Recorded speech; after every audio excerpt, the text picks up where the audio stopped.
One way of practicing being awake is to see if you can notice from time to time your absence.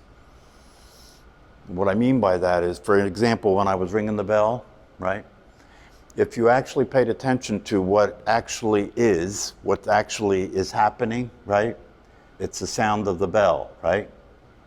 Is there a you there listening? I'm talking about what's actually happening when you hear the bell, right?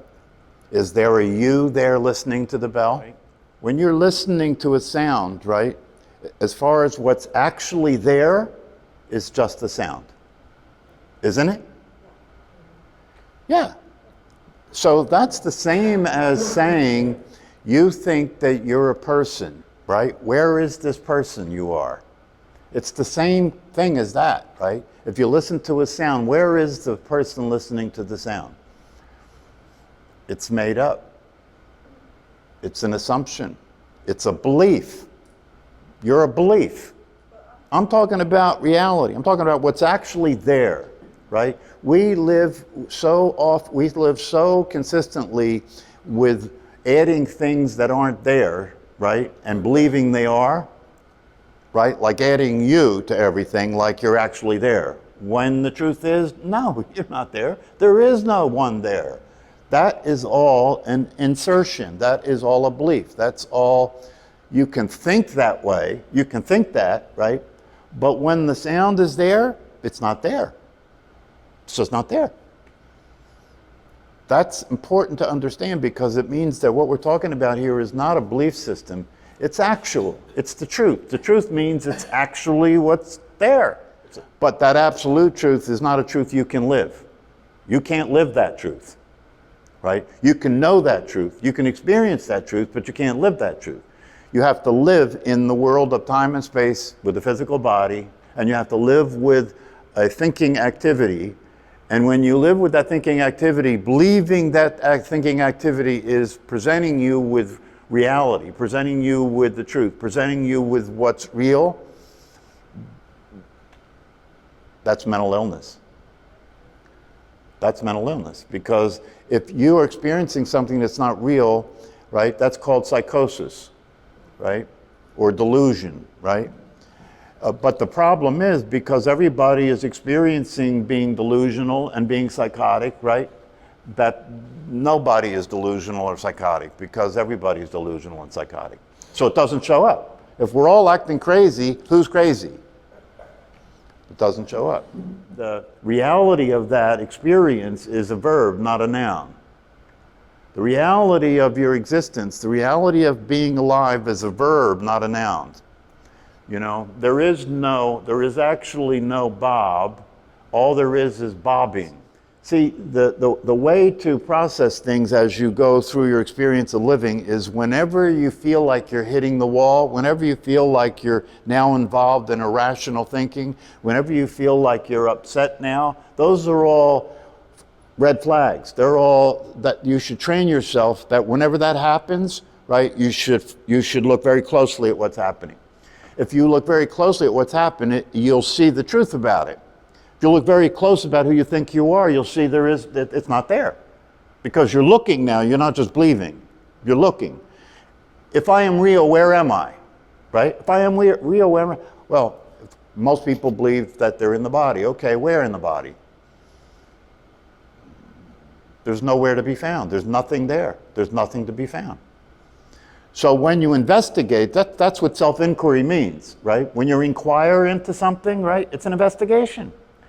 You're doing detective work. You're looking closely, you know, what is real here? What is true here? And when you look closely, you see that things are not as you thought they were. You're not who you thought you were. It is not the way you thought it was when you look closely. But to look closely in and of itself is a training. It's something you got to train yourself to do. You know, self-inquiry is something you have to practice doing, right? As you go through the day, right? If you train yourself to notice when you're going into upset, if you train yourself to notice if you're in a mood, if you train yourself to notice when you find that you're interacting with life is not working very well, you know, that it's just bringing about more problems, right? then it's time to take a closer look. You know that awareness is on the job, right? When you look closely and you're using the awakeness and the fact that awareness is real, it is here and it's real, right? And now as that what is here and real is looking at what is happening, right? And if you look at what's happening and you look very closely and you slow down, right? Because if you talk fast, you'll walk right over it. You'll step right over it. Like she said, I'm aware. No, you're not. That's so easy to step over, right? I am aware. Well, there's a difference between being aware and being awareness, correct? Well, being aware means that you think you're the person who is aware, right? Being awareness means that you are awareness of a person. You see, the thing is, it's a very simple thing. It's a very simple thing. As long as you're trying to be what you are as what you're not, you just keep being frustrated. Yeah, see thoughts as thoughts. See beliefs as beliefs, not truths. See thoughts as thoughts, not truths. And when you see things as they are, it's really not a problem. Thinking isn't a problem. We've talked about that here.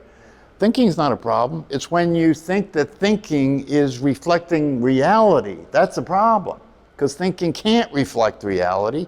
Thinking is an interpretation of reality. I feel like I can discern between what's a working or worthwhile thought versus these crazy anxious thoughts, but then it just kind of stops there. Well, you can do that as a person who is improving your personality.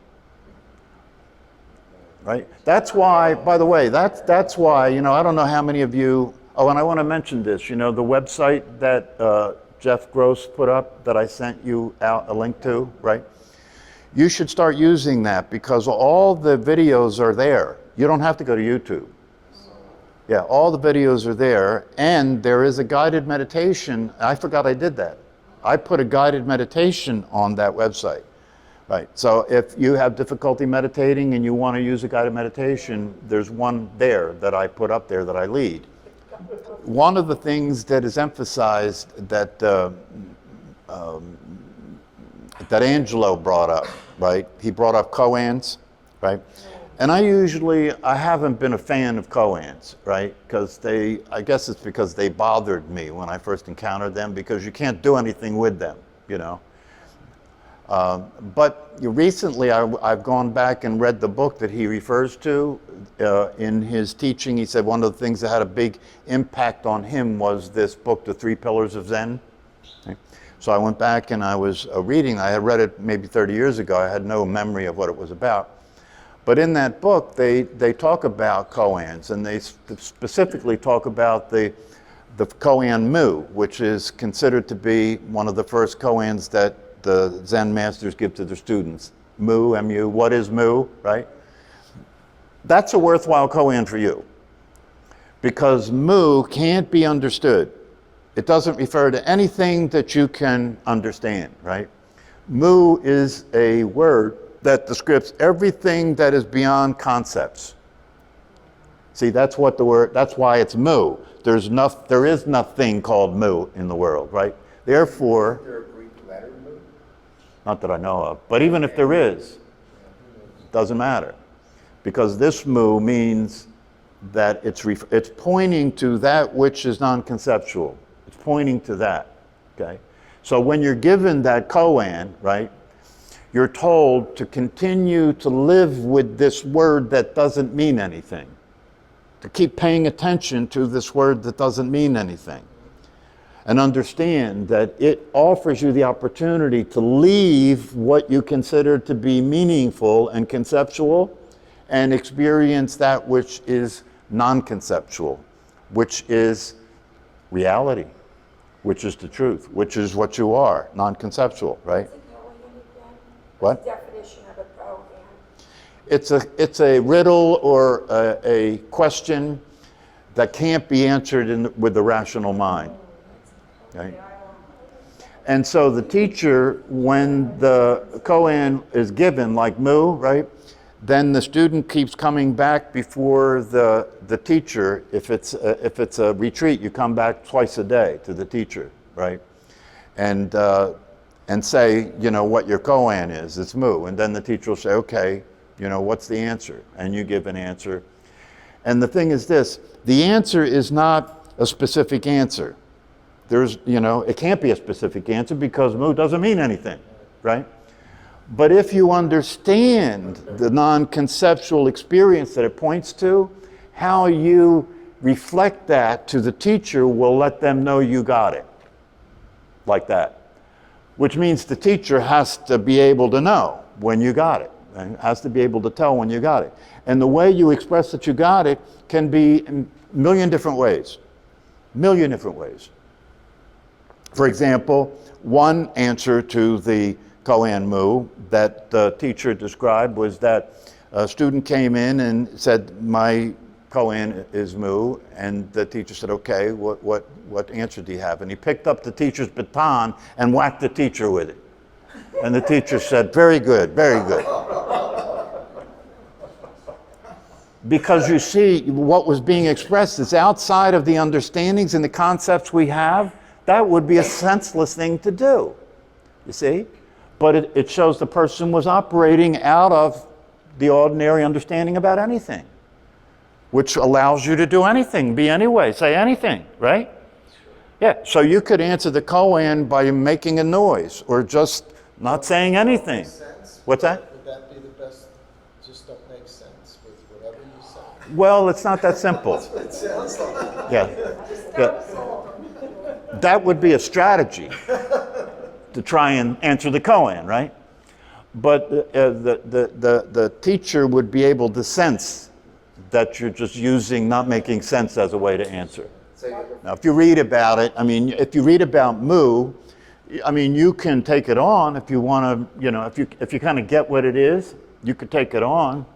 You can like start giving a lot of your attention to this mu, pay attention to the mu. You see, one of the things that the masters tell the students who are struggling with koan, right, is you've got to live with it.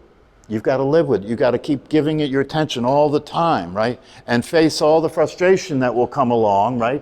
Because you're giving your attention to something that can't be understood and can't be conceived, can't be conceptualized, right? But the idea is if you give your attention to that long enough and consistently enough, you'll actually break through and actually be aware of the non-conceptual reality. And that's a kensho. That's a kensho. You know, when you have an awakening, it's a non-conceptual experience, isn't it? Yeah. If you have an awakening, what are you waking up to, and who's waking up to what? You can't really answer those questions because it's only experiential. That's why in the teachings, the teachers say, don't listen to what I'm saying and take me literally.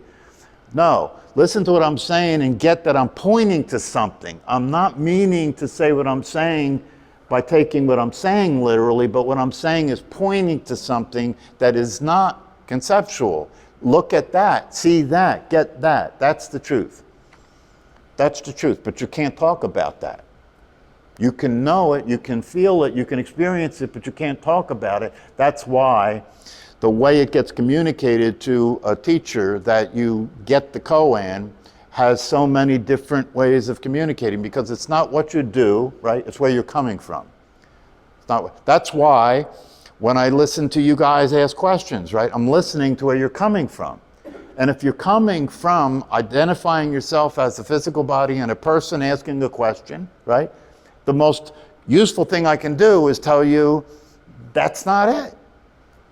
What you're doing isn't it. And what you're doing will never get you where you have the intention of going. It's crazy, right? Because everything you do can't work. No matter what you do, it can't work. No matter what you think, it can't work. No matter what you say, it can't work. Why? Because you're already there. It doesn't need, you don't need to do anything. You don't need to say anything. You're already there. So it's an experience. And when you're having the experience of being there, the way you behave and where you and how you speak transmits that that's the case. It transmits, it's a transmission that that's the case. The same thing is true with the teaching and the teachers. The teachers, when they're teaching, they're not teaching like academic school. They're not teaching like take notes. They're not teaching like remember this. They're teaching like I'm pointing to something. See what I'm pointing to. Don't remember what I'm saying. That's irrelevant. I could say what I'm saying 10 different ways. And it'll confuse the hell out of you because you'll think I'm talking about 10 different things. When in fact, I'm pointing always at the same thing all the time. Pointing at the same thing all the time. If a period of meditation is over and you ring the bell, if there's an experience of a sound, and that's it, I don't say it's my sound, it's just the experience of a sound, would you say that's potentially a foretaste of awareness? Yes. Yeah, because it's the truth. The truth is, all there is a sound. That's really what the truth is, right? And so if you're aware of that, and not only are you aware of that, but you're aware of the fact that there is no one listening to that sound, that's a foretaste. Because you'll experience it. The only way that that could be the case is you've experienced that you're not there. And when you experience that you're not there, you're there. Bit of a contradiction. But nonetheless true. When you experience that you're not there, you're there. And what's that like? It's like you whatever you look at is what you are. See, because you're not there. Same thing with the hearing. Whatever you hear is what you are. There's nothing else. Whatever you see is what you are. If you're not there, right? See, this is very good. If you're not there, right, then what's happening is you, isn't it? Where else could you be? And that's actually true. What's happening is you, because what's happening is a play of consciousness is what's happening. And you are that consciousness. But you see, we're so habitually in the sense of ourselves as a physical body, and so habitually we're being the personality, that this whole business of experiencing yourself is foreign. Because you don't experience yourself, you experience thinking about yourself. You don't experience yourself. And the reason you don't experience yourself is because there ain't nothing there. There's nothing to experience. If you were living completely awake with a complete clarity about reality, right? All there would be all the time is what's happening. You would never be here. There would never be anybody here. So it would always just be what's happening. Yeah. But if you're not real and you don't exist and you're not there, then all there is what's happening. Now, part of that is you. Part of that is you. But you're just part of what's happening. You're not separate from it. That's non-duality. Just because you think you're real, that doesn't make you real. That's the problem. That's the problem. If you think you're real and you think you know what you are and you think you're a physical body and you're a personality and that's not true, now we understand why things are so upsetting all the time. That's the mind blower of all this, right? Is that everything in life that seems like it's so difficult and you have to work so hard, you know, and you have to tolerate and you have to cope, right? But when you're awake and you're aware, you don't have to do anything. You don't have to do anything. You can't do anything because if you see things clearly, you realize that you're not a doer. There is no doing happening. All that's happening is what's happening. So you have to practice paying attention and seeing things as they are. When you see things as they are, you see that the sound is all there is. That's seeing things as they are. There is nobody listening. In order to think there's somebody listening, you have to think there's somebody listening. If you don't think there's somebody listening, there's nobody listening. And then we insert ourselves in it. Well, you don't have to. It's automatic. Everything that occurs, right, what gets inserted is, that's happening to me. Doesn't it? You don't have to say it. It's a given. It's already part of the automatic way that things are occurring. The way things are occurring to you is that they're occurring to you. That's automatic. You don't have to think that. That's the way it is for you. You're in the world of that reality, experiencing things that way.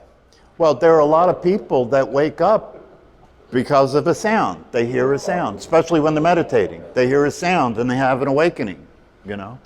And what's happening when that happens is they hear a sound, and when they hear that sound, there's a recognition that that sound is all there is, that is reality. And it's true, that is reality. And when you hear that sound and you're hearing it is that's all there is, and you're not there, that's awakening right there. That's awakening. Because the truth is, you are not here. You are not here. Not like a you and a body and a personality right here in time. That's an illusion. It's a persistent illusion, but it's an illusion. It's an agreed upon illusion, but it's an illusion. And by the way, that's the secret to managing your experience, right? Is to understand that all you have to do is be aware of it and actually experience it, and it will disappear. It'll clear up. Well, first of all, it's non-conceptual ultimately, right? But to talk about it, we have to conceptualize it, right? That's why the non-conceptual aspect of this is so important, because the truth is non-conceptual. The experience of what you're calling heartburn is non-conceptual. And to the extent, regardless of what you call it, to the extent that you can actually experience the experience rather than the concept about it, it'll clear up. Well, even if you do that, right, but you know the difference between that and the experience, and you can look at the experience and be present to the experience, right, directly. Even if you have concepts about it, but you can be present to the experience directly, right, that experience will then disappear. Any experience that you experience disappears. Experiences are energy, right? Experiences are energy, right?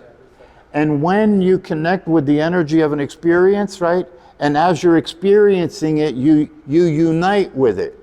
As you're experiencing it, you become what you're experiencing, right? And that energy then dissipates. The experience of it is the release of energy. That makes sense, doesn't it? The general mode of the general MO for human beings is resistance. Resistance. What you resist persists. This is what meditation is used for, to practice being what you are. When you move your attention out of thinking to the awareness, you're practicing being what you are. And as you do that consistently over time, day after day, right, for a sufficient amount of time for you to get into the experience, right, you start to become aware and have a sense of what it feels like to be you. So you'll know when you're being yourself. You'll know when you're being the awareness versus conceptualizing everything and thinking about it and reacting to it. You'll be able to tell the difference. And if you're able to tell the difference at some point, because you can tell the difference, right, you can make the shift. You can be in the middle of an upset and be really being crazy, right, but then realize, because of the fact that you've been practicing, right, because of the fact that you've been practicing, realize that if this is like this, I must be lost in thinking. If this is like this is a result of my thinking about what's going on instead of being aware of it and experiencing it. If you're aware of and experience it, it comes and it goes. See, if you're aware of experiencing things, everything is always changing, right? Yeah, so if you're aware of the experience of things, everything is always changing. It comes, it goes. Something happens, you're aware of it, and it goes. Something happens, and you're aware of it, and you get involved with it, and it stays. That's what Nisargadatta said. He said, when you insult me, I don't take delivery of your insults. So it has no effect on me. Right? You've got to take delivery. You've got to be insulted to get, you know? If somebody insults you, you've got to be insulted to get upset. Yeah. Yeah. Sure. Yeah, you make it a personal thing, right? And then they shouldn't have done it. It turns into a whole upset, right?